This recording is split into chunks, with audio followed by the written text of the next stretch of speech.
Jing baklawat nembah Namarman minta ngalas geftu Ya laki jing bakla Baidlah dalong kabala Lismap no sianga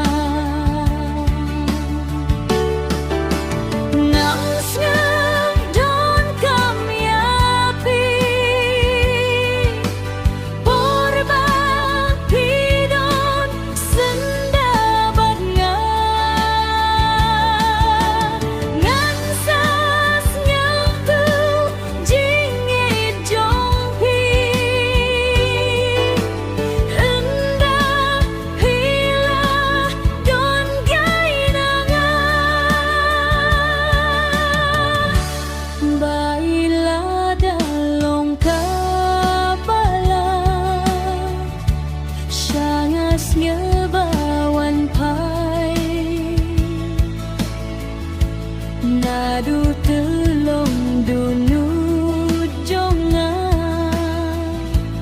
Tangbat pingalarai Tangbat pingalarai sken Junongan sangan syong Lada pidang lakeng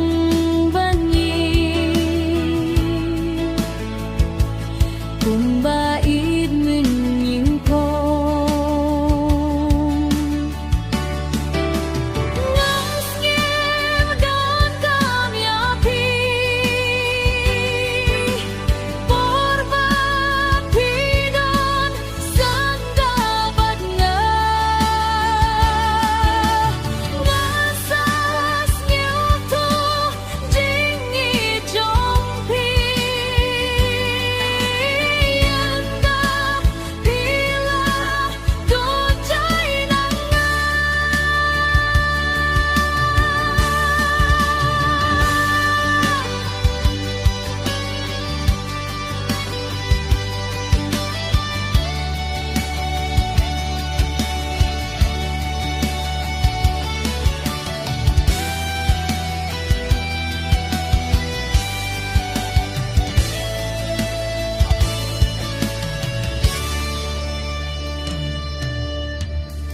Nalor jong pisha wei tikmat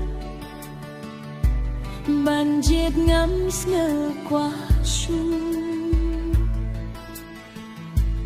Kumba pilong iba nyingkong Please to